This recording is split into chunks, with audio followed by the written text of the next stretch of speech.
All right, hey guys, what's up and welcome back to the channel. So the year is over, 2023 is finally over. It's time for a top 10 list. And I didn't get a chance to see every movie that I wanted to see in 2023.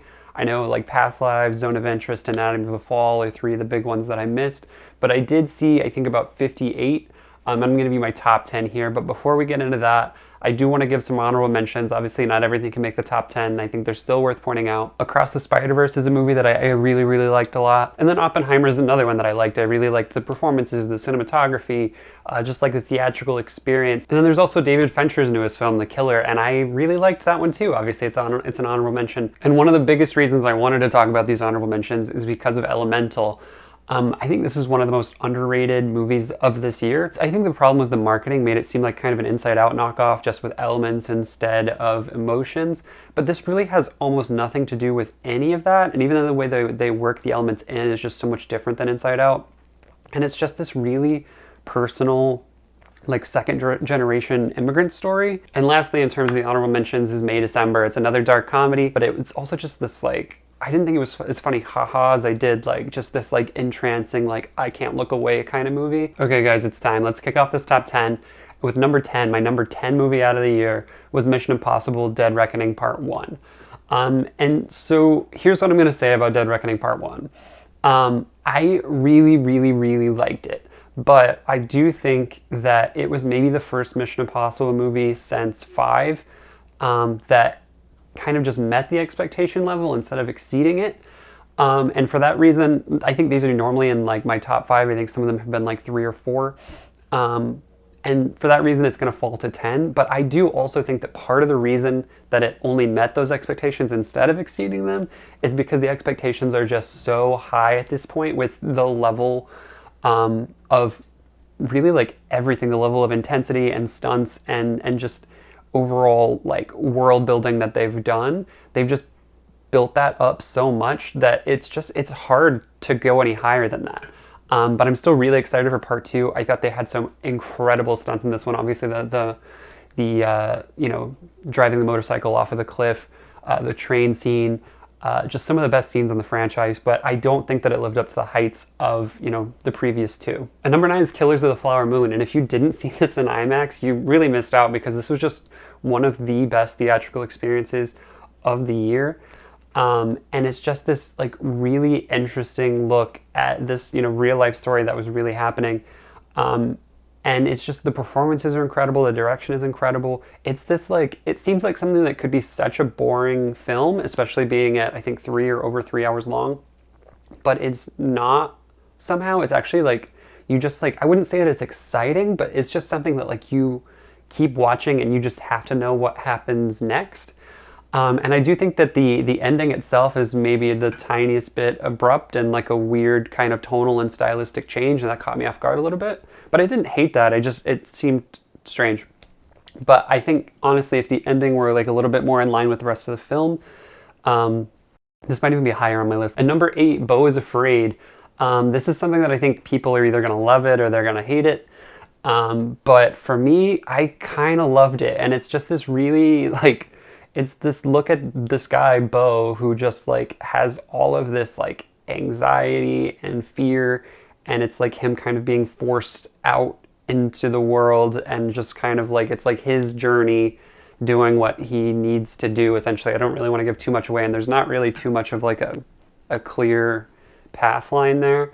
But it's just this like really surrealist, like over the top, like genre defying, like sometimes, it's almost like sometimes it's a comedy, sometimes it's like a really heartwarming thing, sometimes it's a drama, sometimes it's like a horror movie. It's constantly like going back and forth through all these different things and just doing it so well. And visually, everything looks incredible. Joaquin Phoenix's performance is amazing. And I think that maybe some of that like genre jumping and like kind of even plotline jumping stuff, I think that does make it feel a little disjointed at times, and maybe a little bit more disjointed than I would like it to be. But I think that's also kind of part of the point. And so, yeah, it's hard to argue with that whenever these individual scenes themselves works so well all on their own. Some of these, like the scene where he's watching the play, if you've seen the movie, I would watch a whole movie that was just that. And there are several like that. So yeah, I couldn't put this any lower than 8 on my list. And at number 7 is what I think is probably the most underrated movie this year, and that's The Creator. I just don't understand where these like kind of mediocre reviews were coming from, because at least for me, from the second that this started, I was like, whoa, like this is a movie. And I was just kind of hoping for something that would be like, okay, like kind of fun. I did not expect it to be as good as it was. Just everything from the world and the visuals to the like story, like the really, really emotional kind of through line of this. Like I would not have expected, even from the trailer that I thought was pretty decent, to have, you know, several people around me crying in the theater, and me like kind of on the verge of tears, honestly. Just everything they're doing with this is just so interesting. And yeah, I just thought it was a really insightful look into like AI and humankind and what it means to be, I don't want to say to be a human, like what it means to be a living thing, like to have a consciousness. And it just explores all of those so well, and really like hits you in the heart. And yeah, like I said, I just couldn't believe how good this was. And number 6 is The Iron Claw, and I have a full review for this one, so if you want to see more detail, definitely check that one out. I'll try to link it in the comments. But this is just a movie that, like, if you want to cry, watch this. It's just like, it's so almost over the top with the things that are happening to this family that if it weren't a true story, I just like wouldn't believe it. And the thing that's even crazier is that the things this family went through were so dramatic that they had to leave out some of it because it was like too much, that it was coming across like inauthentic. But anyway, The Iron Claw, without getting into like any you know, too many spoilers or anything, is the real life story of the Von Erich pro wrestling family. And it's these brothers who are raised by this really like stereotypical like Southern sports dad, like tough love, you know, pushing them way harder than they really need to kind of relive his former glory days. And it just like, it really is like, especially the first half of it is just the story of these brothers and them bonding and like how much they love each other. And then, you know, obviously things start happening and you see how this kind of really broken family dynamic changes this family for forever. And it's just one of the best things that I've seen this year. All right, let's get into the top 5 now. This is going to be, I would say, what is probably the most polarizing movie of this year, and that's Saltburn. I know a lot of people hated this one, a lot of people loved it. I'm somebody that loved it. It's this really, really strange story written and directed by Emerald Fennell of like Promising Young Woman fame, and also Midge in Barbie. But it's about Barry Keoghan is this kid who's he's on like essentially a scholarship at Oxford, and so he's kind of ostracized because there are all these rich kids, and he ends up becoming friends with Jacob Elordi, who's like one of the big popular rich kids, and he ends up going back to Jacob Elordi's like family's estate over winter break. And so that's where most of the movie takes place, is just him interacting with the family, and it's this kind of like class look at like, you know, lower class England, you know, like old, and then like old money, like high class England. And just kind of like a dark comedy / thriller looking at these kind of differences and like interactions. And it's so funny. I think a lot of people have, you know, either hated all of it. I've heard a lot of people say that it works as a dark comedy, it doesn't work as a thriller. I think it works really, really well on both levels. I think it's so funny, and then I also think it's just so like weird, and like, I mean, there are obviously the shock scenes that everybody's talking about. If you're somebody who like saw Call Me By Your Name and just was like you still think about seeing that apricot scene for the first time because it was just so like strange, there's a lot of that and more in this.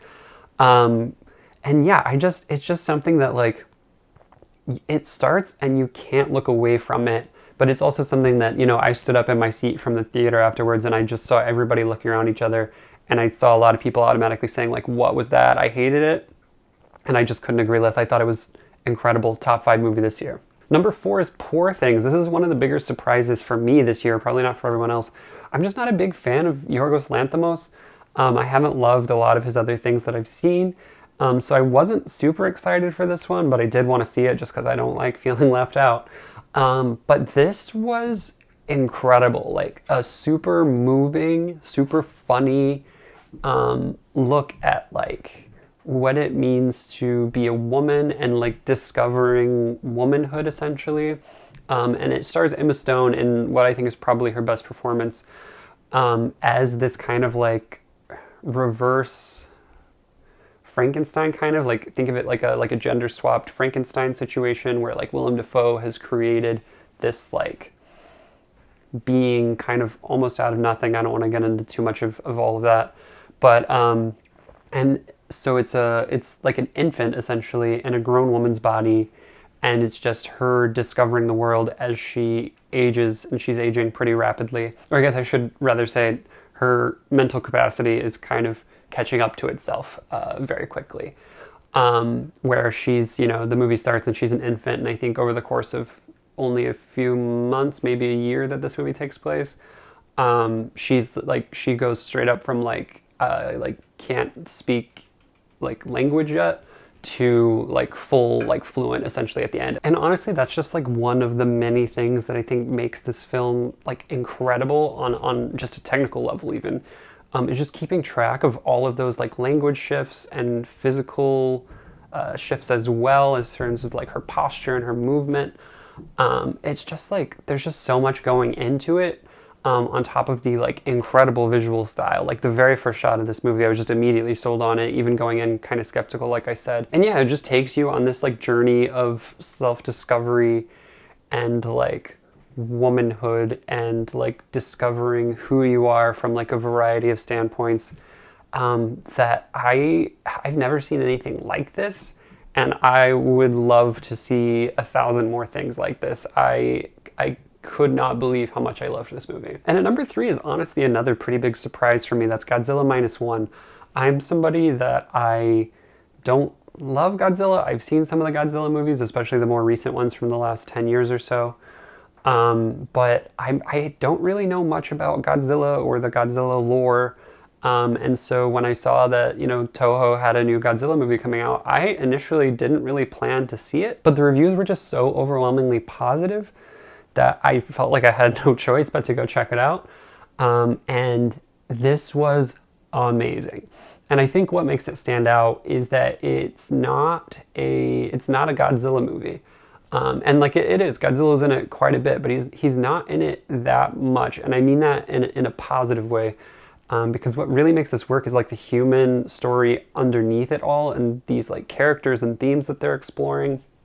And like, it's this kind of like redemption story.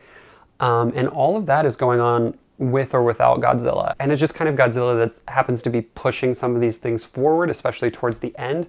But this is just a really, really emotional human story, with Godzilla in it. And again, I mean that in the best way possible. And it's just something that like I would not have expected going into this, that the whole theater would be sobbing at the end of a Godzilla movie. But they were, and I was included in that because this was just something that I cannot imagine how it could be any better. It just worked on every single level, like technical, emotional, just everything was perfect. And even still, somehow it's only number 3, because at number 2 is Barbie. This is something I was really, really excited for, a little skeptical about, just because, from some of those, stills and trailers and things, you're thinking like, how could this possibly be as good as it looks? And it just was, and it was probably even better, honestly. I mean, everybody knows about Barbie. I don't really have too much I need to say about Barbie, but it's just a perfect movie that I've seen. I want to say I've seen it. I know I saw it 3 times in theaters. I watched like the ASL version on HBO Max just for fun. I need to see the director's commentary. But this is just something that's so funny and so meaningful, and both Margot Robbie and Ryan Gosling's performances are just like 2 of the best of the year.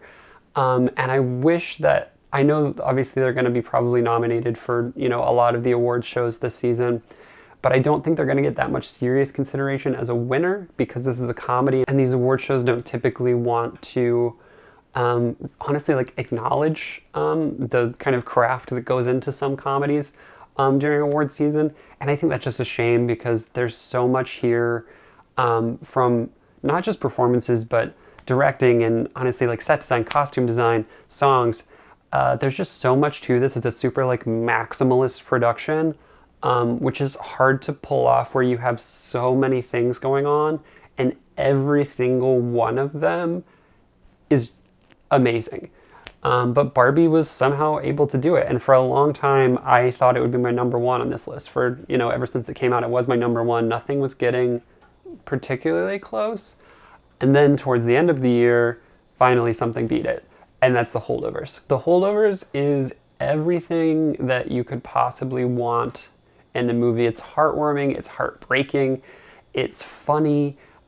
It's honestly like kind of nostalgic. It's got this like 1970s like film, like old school kind of vibe. And even just the story of it is definitely a movie that would have been made in 1978 or even like the early 80s. But not so much nowadays, which I think is also kind of why I like it. I grew up watching like a ton of 80s movies and 70s movies, and it just kind of calls back to things like that.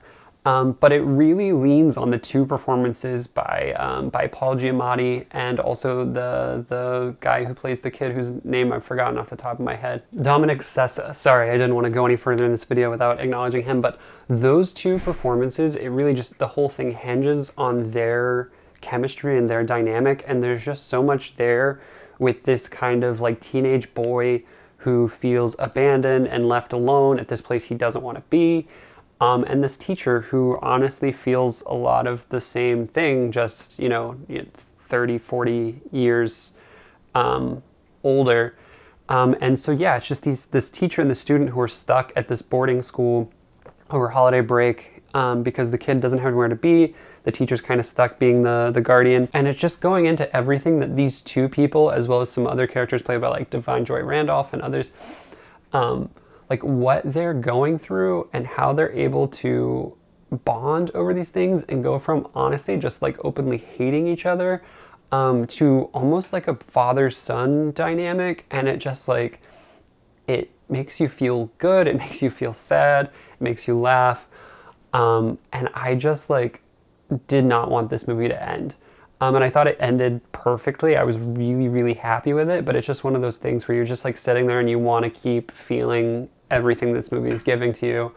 And unfortunately it does have to end eventually, but definitely the best movie of this year. All right, that's it, guys. That's my top 10. So let me know what you think. Do you agree with me? Do you disagree with me? Is there anything that I left off of this list? Is there anything I need to see that I haven't seen? I know I listed a few at the beginning, but there are obviously several others I didn't get a chance to see this year. So yeah, let me know in the comments. And if you like this video and you want to see more content like it, don't forget to like and subscribe.